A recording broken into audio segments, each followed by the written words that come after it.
Kembali bersama kami, pemirsa. Presiden Prabowo Subianto mengumpulkan para menteri dalam rapat kabinet paripurna jelang 10 bulan pemerintahannya. Dalam kesempatan ini, Prabowo mengapresiasi kinerja kabinet Merah Putih.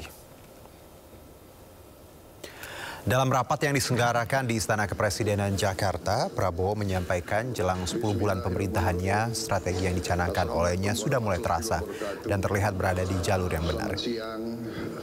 Ia pun menyampaikan apresiasi terhadap kinerja Kabinet Merah Putih. Menteri SDM, Kepala Badan Gizi Nasional.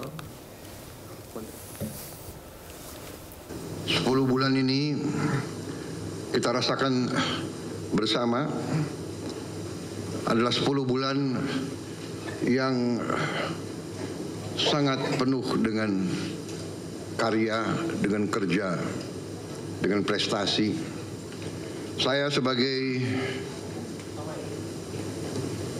nahkoda, saya sebagai presiden, saya sebagai pemimpin saudara-saudara, katakanlah saya sebagai kapten kesebelasan, saya ingin menyampaikan terima kasih atas kerja keras saudara-saudara semuanya. Saya merasa saudara-saudara sudah bekerja sebagai satu tim. Saya kira tanpa kerja keras saudara sebagai tim, tidak mungkin kita capai apa yang sudah kita capai hari ini. Dalam waktu yang masih singkat, banyak sekali yang telah kita capai. Strategi yang sudah saya canangkan ternyata mulai terasa dan terlihat bahwa strategi kita benar, kita berada di arah yang benar. Kita berada di azimut kompas yang benar. Terima kasih kepada semua pihak yang mencapai ini. Ini juga hasil kerjasama, hasil teamwork. Menteri Pertanian dibantu oleh menteri-menteri lain, didorong oleh Menteri Keuangan, dibantu oleh TNI dan polisi, juga kejaksaan. Karena dalam ekonomi kita menghadapi pemain-pemain yang punya agenda lain daripada kita. Pemain-pemain di ekonomi ini ada yang niatnya hanya cari keuntungan sebesar-besarnya, tidak peduli rakyat kondisinya kayak apa. Bila perlu, rakyat dimiskinkan terus agar mereka bisa mengisap kekayaan kita, bagaikan mengisap darah. Ada. Ini namanya realisme. Kita bukan anak kecil. Kita duduk di sini, di kabinet ini, saya sebagai presiden, wakil presiden semua, kita di sini bukan anak-anak kecil. Kita tidak bisa dibohongi, kita tidak bisa ditipu lagi. Kita ingin baik. Kita ingin beri kesempatan kepada semua. Tapi kita tidak rela rakyat Indonesia dimiskinkan terus. Sementara itu pemirsa, mural anime One Piece di salah satu tembok di Kabupaten Tuban, Jawa Timur dihapus. Mural yang belum selesai tersebut langsung ditimpa cat putih hanya dalam hitungan jam.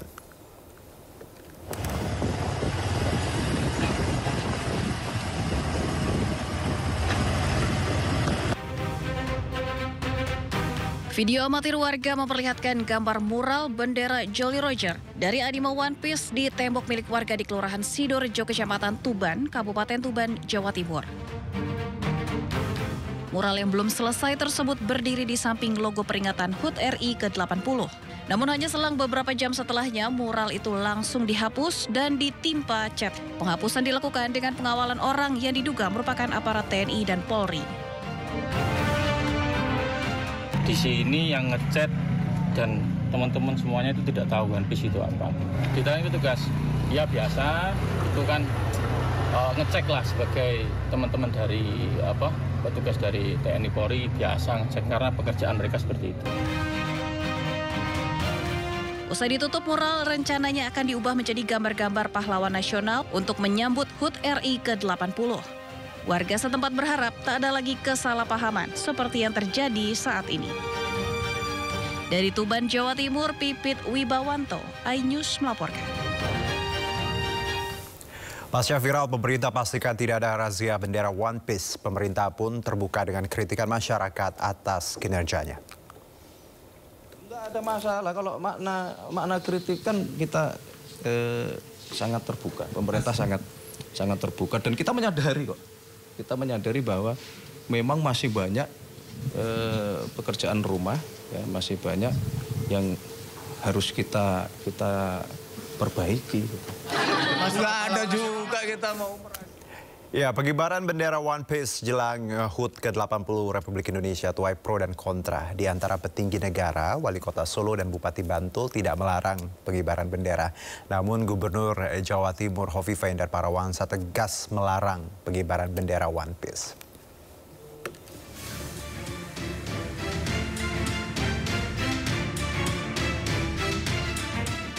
Bendera karakter bajak laut dari manga One Piece berkibar di sejumlah daerah, mulai dari atap rumah warga hingga kendaraan di jalan raya. Meski belum terkonfirmasi, namun fenomena ini dikaitkan dengan ekspresi kekecewaan warga terhadap kondisi bangsa Indonesia saat ini. Di antara petinggi negara ada yang pro dan ada yang kontra terkait berkibarnya bendera One Piece. Seperti Wali Kota Solo, tidak melarang namun pengibaran bendera merah putih harus tetap yang diutamakan. Apa-apa lah ya, yang penting Indonesia tetap dipasang, main bandis, main gadot koco, main wayang boleh semua, biar tidak menghalangi, semua boleh. Bupati Bantul juga tidak melarang masyarakat di wilayahnya untuk mengibarkan bendera One Piece asal tidak melebihi tinggi bendera merah putih. Bukan kok mengizinkan, tidak melarang gitu, karena memang kita tidak punya alasan untuk melarang. Apa coba alasan melarang? Wong itu bendera mainan saja gitu ya. Berbeda dengan Gubernur Jawa Timur Hovifah Indar Parawansa, Negara Kesatuan Republik Indonesia adalah harga mati dan meminta masyarakat menghormati bendera merah putih dengan tidak mengibarkan bendera One Piece. Lah ya, pokoknya saya minta tolonglah, kita ini merah putih gitu, sudah merah putih harga mati. Jadi tolong hormati, ini kita pada bulan kemerdekaan. Jadi yang kita kibarkan adalah bendera merah putih. Itu ya kawan-kawan. Makna bendera One Piece terdegradasi akibat postingan beberapa warganet yang menarasikannya dengan konotasi yang bernuansa negatif sebagai simbol kritik sosial dan politik yang ada di Indonesia. Padahal simbol-simbol manga One Piece memiliki makna yang dalam bagi para penggemarnya, seperti pertemanan, kesetiaan, cita-cita, dan kebebasan berekspresi. Tim Liputan iNews melaporkan. Sementara itu, Wakil Menteri Dalam Negeri Bima Arya menegaskan pemerintah tidak pernah melarang aktivitas pengibaran bendera apapun asalkan tidak merendahkan bendera merah putih. Dan berikut cuplikan dialog kami di Sindo Prime. Sebetulnya ekspresi pengibaran bendera One Piece ini adalah salah satu simbol dari kegelisahan tentang situasi hari ini yang sangat bisa untuk ditangkap oleh pemerintah begitu. Jadi nggak masalah selama tadi tidak melanggar konstitusi, tidak melanggar undang-undang. Merah putih itu ditempatkan sesuai dengan makomnya, sesuai dengan aturannya. Yang tertinggi tetap merah putih begitu. Undang-Undang Nomor 24 Tahun 2009 itu kan mengatur secara jelas penggunaan lambang negara, bendera, bahasa, sudah jelas. Nah itu kan diatur secara rinci dan teknis begitu ya, sebelah kanan, di atas, dan sebagainya. Nah ini dia Kang Wamen. Nah kalau yang seperti ini, apakah merendahkan bendera merah putih? Ya saya kira tidak digunakan di acara resmi 17 Agustus, upacara, di tiang bendera resmi. Kan kalau tiang bendera resmi itu kan tiang bendera merah putih, bukan tiang lain-lain begitu ya. Tapi kalau pemasangan dengan bentuk kreativitas ya saya kira itu ruang untuk ekspresi. Rame di masyarakat yang bertanya, termasuk juga karena saya siaran di media seperti ini, apakah betul pemerintah akan menangkap apabila ada warganya yang memasang di rumahnya bendera merah putih di paling tinggi, sebelahnya ada bendera lain atau One Piece? Jadi begini, yang tidak diinginkan adalah ketika ada pelanggaran konstitusi, ketika ada free rider atau ada yang menunggangi. Jadi nggak paham substansinya apa, kemudian ikut-ikutan memprovokasi, itu kan yang dikhawatirkan. Tetapi selama ruangnya ada ruang ekspresi, ruang berdemokrasi, dan semua paham koridor di mana, kan nggak masalah begitu. Saya kira semua pernyataan-pernyataan tadi adalah mengingatkan kepada kita koridornya di mana. Dan selama ini kita melihat belum ada hal-hal yang dikhawatirkan. Dan saya lihat